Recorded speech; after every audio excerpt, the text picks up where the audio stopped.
Stars in One, when my guest will be legendary comedian Bob Hope.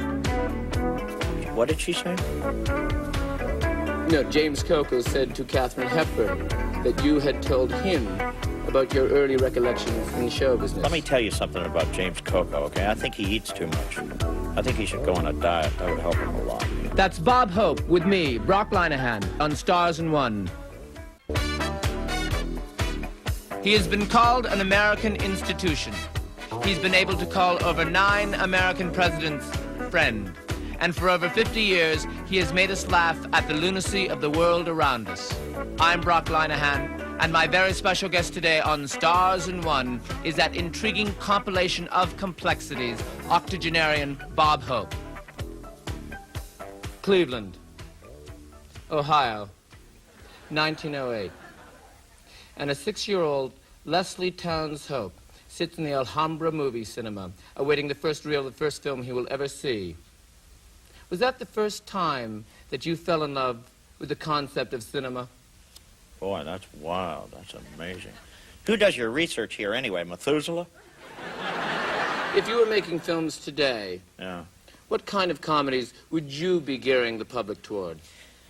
Well, I don't know. I mean, when you take a look at a horror movie like Psycho 2 and it gets big laughs in the theater, I was there. I was in the valley watching that, and I saw Tony Perkins just send them into the aisles in ways that I wish I could, you know. I mean, when he opened that drawer and looked at that knife, they were just like, you had to pick them up off the floor with spatulas. They loved that. But, so I don't know. I think I'd do horrors if I was doing comedy today. Funny horror movies. Yeah. Who might you use as the current crop of fellow comedians? What, you mean those National Lampoon kids? Whoever. No, I don't A think Madeline Kahn, perhaps. Can you imagine Kahn and Hope? It could be intriguing. Now, she's more Mel Brooks, you know. She's not really, I don't really swing with her, you know. She's into that kind of a Mel Brooks zaniness that I never related to. You know, he does some stuff that I really don't understand. You know, he did a movie, silent movie, where he didn't talk in the whole movie. How could anybody do that these days? Would you like to tell us a little bit about your next special? I'm sure you want to promote something. You rarely appear on a show without a reason of your own. Geez, you're unreasonably bitter. No, I don't have anything to promote right now, you know. I'm just kind of taking it easy. I'm, as you'd say, between gigs. Vietnam. A war. Let's leave this area alone. Come on. A war that many regret, Mr. Hope. Yeah, I guess they do. You? Do you not feel that the alienation of the youth that took place during that war for you has been a youth market you were never able to recapture, and therefore led to you retiring from films in '72 with the exception of the Frank Oz participation? You know, you have a way of asking a question that makes you forget what it's all about by the time you get to the end. You gotta, when you stop talking, it's like walking to the edge of a cliff. I have no idea what you just asked. It was something about Vietnam. Vietnam. Yeah, that Vietnam. bummed me out. I blame the whole thing in Vietnam on the French. They've been weasels from day one. I did Paris Holiday with Fernandel, and I found out just what kind of weasels the French are, you know. They may love Jerry Lewis, but I don't have a high regard for them at all. How does Bob Hope stay in shape? I get up in the morning at about 6 o'clock and I have a bowl of stewed fruit. And then I go and hang from a bar for about an hour. And then I make a couple of calls. Hang from a bar or go to a bar? Oh, hang from a bar, you nit. I do it to straighten out my back. I don't drink, you know. How do you respond to Christina Crawford or Gary Crosby writing books about their late parents? I think they're little wimps. Little wimpy liars is what they are. I'll tell you something, boy. I was out with Crosby's dad every day on the golf course, and he never beat me once. Why don't we pause for this station identification?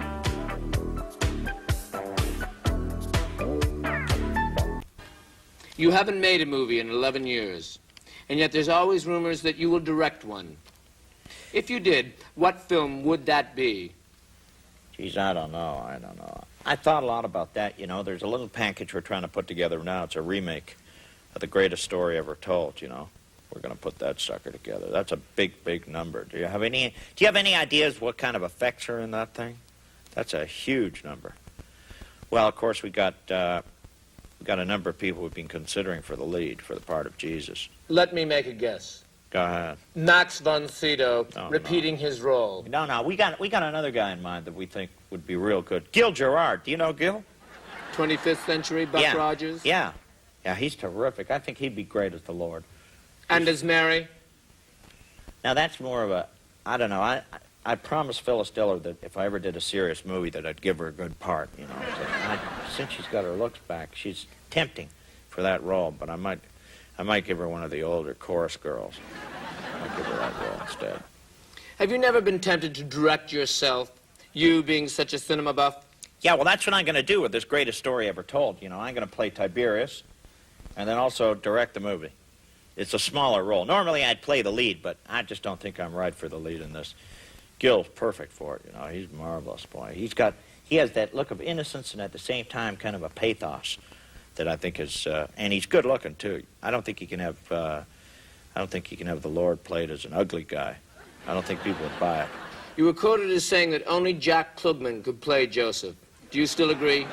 Yeah, Jack's got the role. No question. He's marvelous. He has the anger that I think Joseph would have. Good casting, Mr. Hope. Yeah, so far it's worked out really well. We're all happy, you know. But anyway, we're going to be doing that. And then, of course, we got the parting of the Red Sea, which is not chronologically in the greatest story ever told, but I demanded that it be put in. Just because it's a damn good effect, and I'd hate to see it wasted, you know. We're going to have ships just tumbling into the area in the middle there, you know. And I'll be back there behind the camera yelling, cut, just after I make my exit as Tiberius. Do you see this as a Christmas release? Yeah, we kind of hope to bring it out at Christmas with all the other comedies. So it is a comedy? Yeah, oh, absolutely. Well, you don't think I'd do a drama, do you? This is the greatest story ever told, and it's the funny version of the greatest story ever told. Our time is gone. I thank you, Mr. Hope, for being my guest on Stars in One. This has been a rare privilege for me and for my audience. We thank you. Well, thank you, Brock. It was a real pleasure to be on your show. Will this ever be seen in the States? Of course it will be, Mr. Hope. This is not to be shown in the States. You understand? Under no circumstances. But, Mr. Hope, this has to be shown in the States. This doesn't have to be shown in the States. You understand me?